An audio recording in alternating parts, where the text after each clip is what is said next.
मैं महिलाओं पर सरिया लागू करूंगा। क्यों? बीजेपी के घूमना है बीजेपी के साथ। फारूकी जी, फारूकी जी, फारूकी नहीं, आप बैठिए ऐसे नहीं। शहजाद पूनावाला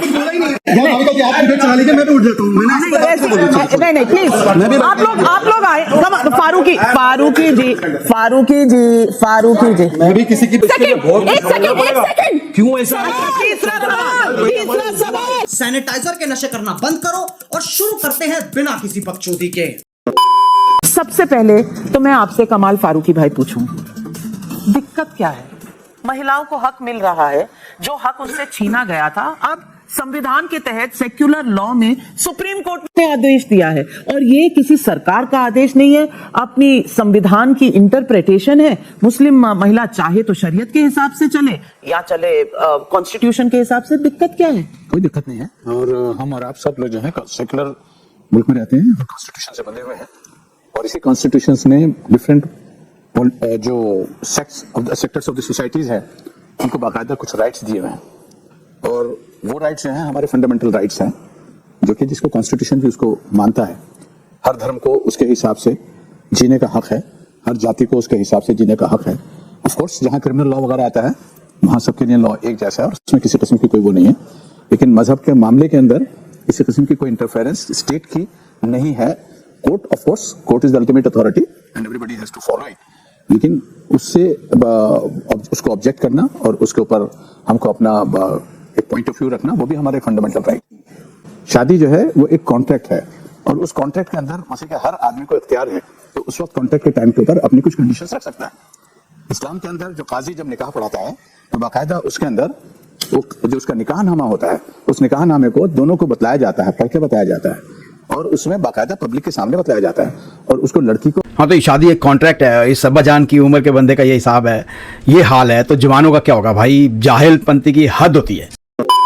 शादी एक रिश्ता नहीं है, सिर्फ एक कॉन्ट्रैक्ट है कि शादी एक रिश्ता है। आप रिश्ता बनाते हैं, आप एक घर बनाते हैं, आप उसमें बच्चे लाते हैं। रिश्ता और कॉन्ट्रैक्ट में फर्क होता है? नहीं, कोई फर्क नहीं होता। रिश्ता कॉन्ट्रैक्ट में रिश्ता ही होता है। कॉन्ट्रैक्ट में कोई ऐसी चीज नहीं होती कि जिसमें रिश्ता नहीं होता। आपने तो इमोशन नाम का शब्द ही डिक्शनरी से निकाल दिया। देखिए, वेदर आप शादी को कॉन्ट्रैक्ट की तरह देखते हैं या उसको रिश्ते की तरह देखते हैं, महिलाएं वस्तु नहीं है। सबसे पहले इस बात की गांठ बांध लीजिए। जो साहब बोल रहे हैं इनके स्टैंड से मुझे हैरानी नहीं होती, क्योंकि एआईएमपीएलबी का स्टेटेड स्टैंड है कि महिलाओं को मर्दों से कम अक्ल होती है। अब मैं इस स्टैंड के खिलाफ हूँ, ये इसको सपोर्ट करते हैं। ये वैसे मैं फारूकी जी, मैंने आपके बीच में अगर आप फारूकी जी, मैंने अरे मेरी बात तो हो जाए, अगर इतनी आसान इशू था, मैंने अभी तक ऐसी कोई बात नहीं। Not sit like this, I am sorry. Farooqui ji, no sir, no ma'am. Farooqui ji, Farooqui नहीं, आप बैठिए ऐसे नहीं। शहजाद पूनावाला उठ जाता हूँ, मैंने नहीं ऐसी नहीं प्लीज, आप लोग आए।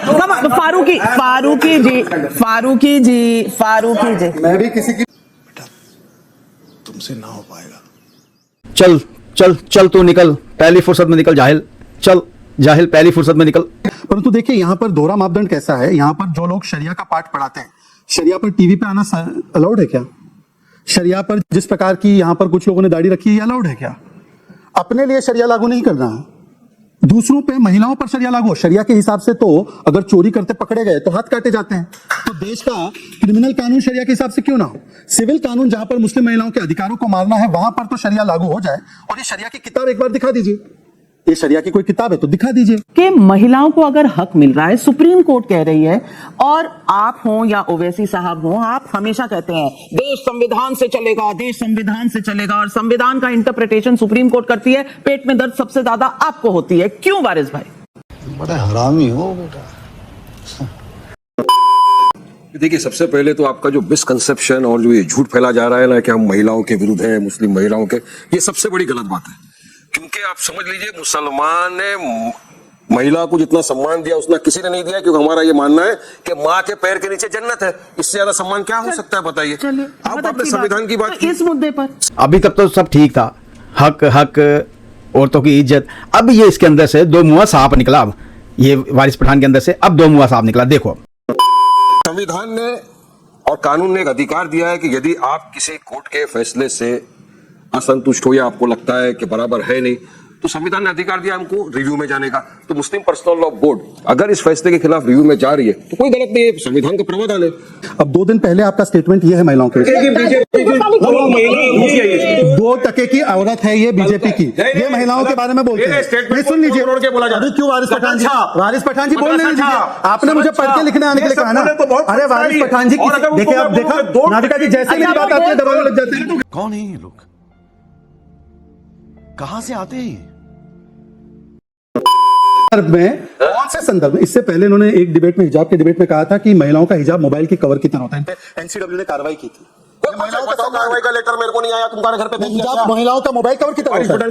ये सम्मान है लेटर आपका। भेज देगा, मेरे को कोई लेटर नहीं आया। अरे मुझे मेरे संविधान का राइट्स, हम तो महिला। आप अगर कहते हैं कि आप शरिया के इतने बड़े पैरोकार हैं, तो वारिस पठान जी एक बात ईमानदारी से बताइए कि जो आपने कपड़े पहने शरिया हिसाब से, तो आप महिलाओं पे शरिया पूरा लागू कर रहा है, पर मैं शरिया नहीं मानूंगा, मैं शरिया नहीं मानूंगा, मैं महिलाओं पर शरिया लागू करूंगा। क्यों? बीजेपी के क्लीन बोर्ड, अंपायर की उंगली आप, अंपायर की उंगली आप आउट हो चुके हैं। सबसे मैं सवाल करूंगा, शरीयत में कहा लिखा है कि मुझे शर्ट पैंट नहीं पहनना? अच्छा बताओ, कोर्ट करो। शरीयत की किताब आप मुझे दिखा दो। उसके बाद यहाँ लिखा है, मुझे नहीं, Waris Pathan is caught on the camera, he said कि बुर्का पहनना, हिजाब पहनना वो चॉइस है, लेकिन कोर्ट ये कह रहा है, एक सेकंड वारिस भाई, एक सेकंड, लेकिन कोर्ट ये कह रहा है कि तुम गुजारा भत्ता लोगी या नहीं लोगी, वो तुम्हारी चॉइस, उसमें शरिया आ गया, उसमें शरिया आ गया। अच्छा, ऑलरेडी दे रहा है। वारिस भाई ऑलरेडी आपने मेरा नाम मैं बीच में नहीं बोली, मेरी बात सुनो। अरे मैं नहीं बोली, मेरी बात सुनो। सुनिए। हक कहाँ मारा आपने? एक आम बच्ची जो हिंदुस्तान में रहती है, पढ़ती है, लिखती है, खाती है, पीती है, सोती है, 18 साल की शादी उसकी होती है, लेकिन मुसलमानों में आपने हक मारा 3 साल का, 15 साल की छोटी सी बच्ची। क्यों? क्योंकि प्यूबर्टी एज आ गई। छोड़ो, ऐसा नहीं कि मेरी बहनों को नहीं पता, पूरे मुसलमान कौम जानती है, पिता की संपत्ति में भाई से आधी संपत्ति मिलेगी, जहां मेरी हिंदू बहनों को आधा अधिकार मिलता है, वहां आपने मेरा हक मारा, आपने मेरा हक मारा। एक सेकंड, क्यों ऐसा? तीसरा सवाल पता चलेगा। तीसरा सवाल सुनो, तीसरा सवाल वारिस भाई, तीसरा भी सुन वारिस सवाल। ये तुम लोग घबराने का नहीं क्या समझे? वो क्या है ना कि पहली बार पप्पू पेजर को कोई आदमी भारी पड़ेला है, सोचना पड़ेगा। आज मजा आया। आज सिस्टर ने इस वारिस के पठान को अलग से निकाला, वारिस में से वारिस अलग और पठान अलग कर दिया। अब पठान कहाँ से निकला है ये नहीं समझ आ रही, चुप करवा दी इसको, इसकी बकवास बंद करवा दी। एक हिंदू महिला को अगर बच्चा नहीं होता, वो बच्चा गोद ले सकती है, मां बन सकती है, पर मुसलमान औरत अगर वो बच्चा नहीं पैदा कर सकती क्योंकि कुदरत ने उसके ऊपर वो नेमत नहीं दी, तो आप उसे बच्चा तक गोद नहीं लेने देते। शर्मानी चाहिए, शर्मानी चाहिए। शरीयत के एक्सपर्ट है मौलाना, तीनों बातों का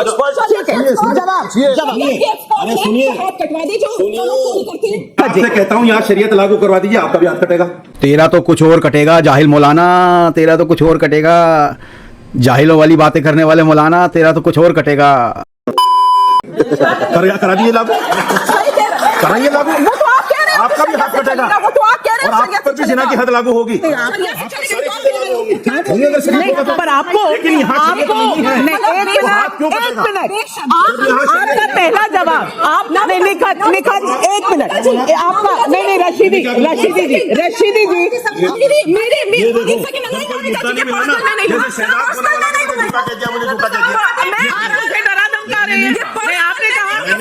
आपको एक ही चीज कहना है महिला को कि आपके हाथ कटेंगे।